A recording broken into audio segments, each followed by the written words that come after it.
Assalamualaikum warahmatullahi wabarakatuh.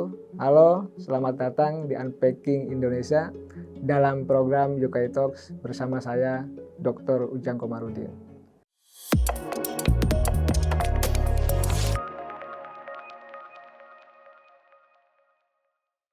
Pada video kali ini, saya akan membahas konsepsi kenegarawanan anak-anak muda. Kita tahu bahwa yang dicitrakan seorang negarawan adalah kebanyakan dari politisi. Ini kan menjadi problem bagi kita semua. Derajat tertinggi dari seorang politisi adalah seorang negarawan. Makanya tidak aneh dan tidak heran ya banyak politisi yang mendapatkan penghargaan gitu, dari presiden, mendapatkan tanda bintang jasa, itu banyak politisi. Bahkan makam pahlawan pun banyak diisi oleh para politisi selain para pejuang di Republik ini begitu.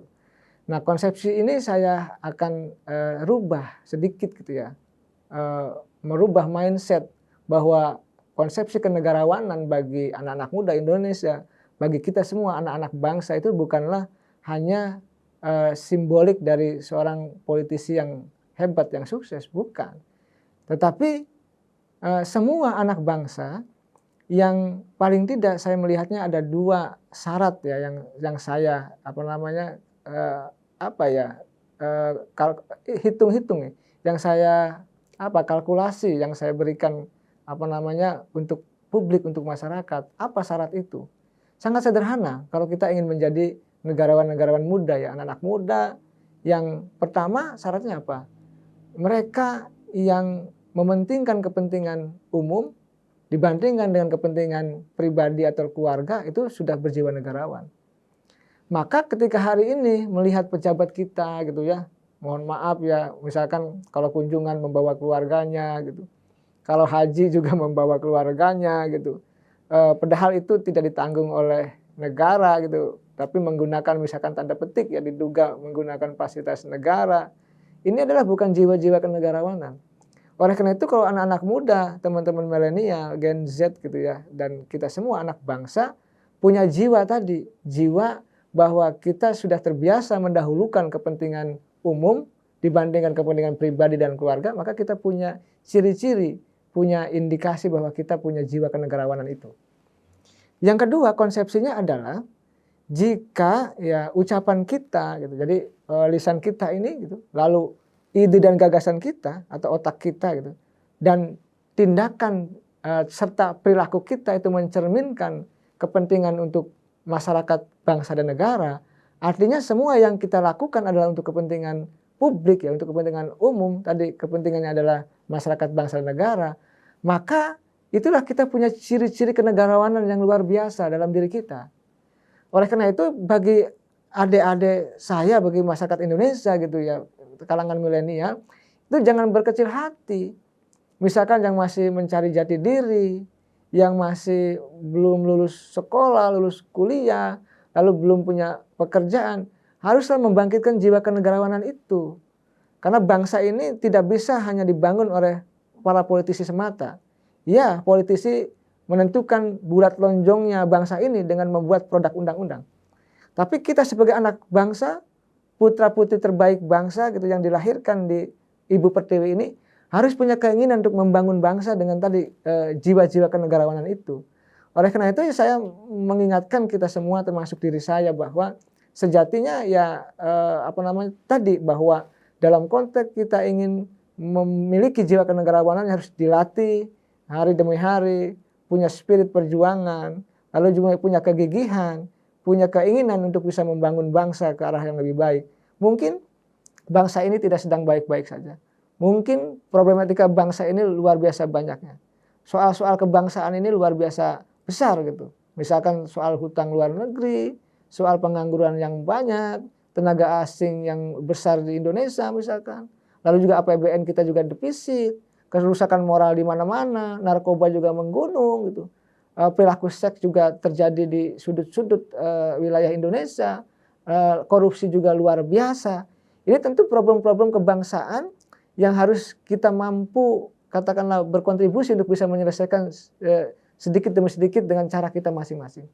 Kalau kita punya jiwa kenegarawanan itu sebagai anak muda, tentu bangsa ini bangga atas diri-diri kita. Tetapi kalau anak muda kita misalkan sudah tidak peduli dengan politik, lalu cuek gitu ya, banyak leha-leha, mager gitu, lalu tidak melakukan apapun, maka sejatinya kita akan tertinggal. Bukan hanya diri kita yang tertinggal, tapi bangsa kita juga akan tertinggal. Bagaimana saya misalkan berkunjung ke banyak negara, anak-anak muda mereka begitu luar biasa meneliti satu hal aja begitu detail, begitu tuntas gitu untuk melahirkan produk-produk unggulan bagi negaranya. Kita ini bangsa yang besar, tapi kita tidak punya misalkan produk sekelas Google. Tidak punya katakanlah perusahaan-perusahaan yang besar yang bisa bersaing dengan perusahaan-perusahaan level dunia. Oleh karena itu banyak hal yang harus kita perbaiki di bangsa ini, tentu dengan kapasitas kita sebagai anak bangsa dengan kemampuan kita masing-masing. Sekali lagi teman-teman, sahabat-sahabat semua, anak-anak muda Indonesia dan masyarakat Indonesia seluruhnya, kita semua punya kesempatan untuk menjadi jiwa-jiwa yang memiliki kontribusi untuk bangsa ini. Oleh karena itu pilihannya apa? Banyak.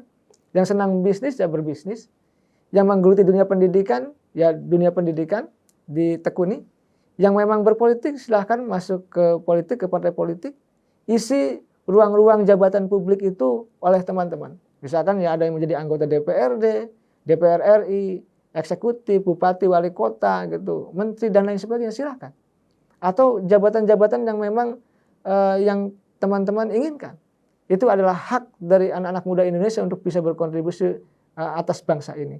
Tetapi kalau kitanya diam, tidak bergerak, tidak punya keinginan apapun ya dalam konteks perjalanan sejarah bangsa Indonesia ini, ya maka kita hanya akan menjadi orang biasa saja. Sedangkan kita dilahirkan, ditakdirkan oleh Tuhan Yang Maha Esa Allah Subhanahu wa Ta'ala untuk menjadi orang yang bermanfaat, untuk menjadi orang yang memiliki kontribusi besar terhadap bangsa ini, untuk menjadi jiwa-jiwa kenegarawanan yang memang manfaatnya, kontribusinya besar untuk bangsa ini. Saya meyakini teman-teman di seluruh Indonesia adalah jiwa-jiwa kebanggaan yang dilahirkan di Ibu Pertiwi ini atas izin Tuhan untuk menjadi orang yang berkontribusi untuk bangsa ini. Sekali lagi, saya hanya mengingatkan bahwa bangsa ini butuh anak-anak muda yang pejuang. Pejuang itu bukan hanya dulu yang berjuang untuk kemerdekaan atau pasca kemerdekaan, bukan. Kalau kita punya cita-cita lalu kita perjuangkan, itu namanya pejuang. Lalu kita ingin jadi misalkan lulus kuliah S1, S2, S3 atau profesor, lalu diperjuangkan dan jadi, itu namanya anak pejuang. Atau yang paling sederhana, kita pengen punya HP iPhone misalkan. iPhone berapa? Misalkan iPhone 16 yang akan muncul misalkan. Itu kita perjuangkan, kita nabung dulu, kita kerja dulu, kita cari uang dulu, lalu kita dapatkan, itu namanya anak pejuang. Sama juga, kita punya cita-cita menjadi apa, kita perjuangkan. Nah itu adalah kita anak pejuang. Dan jangan lupa, Sultan Tahdir mengatakan bahwa hidup yang tidak diperjuangkan tidak akan dimenangkan. Oleh karena itu, kesempatan teman-teman untuk membangun bangsa terbuka. Bagaimana caranya? Ya tentu berjuang dengan keras, berdarah-darah, dan harus punya tekad untuk bisa membangun bangsa dengan jiwa kenegarawanan yang saya sebutkan di awal tadi. Terima kasih, mudah-mudahan video ini bermanfaat dan semoga teman-teman semua di seluruh Indonesia dalam keadaan sehat walafiat dan bisa berkontribusi dan bermanfaat untuk bangsa ini. Assalamualaikum warahmatullahi wabarakatuh.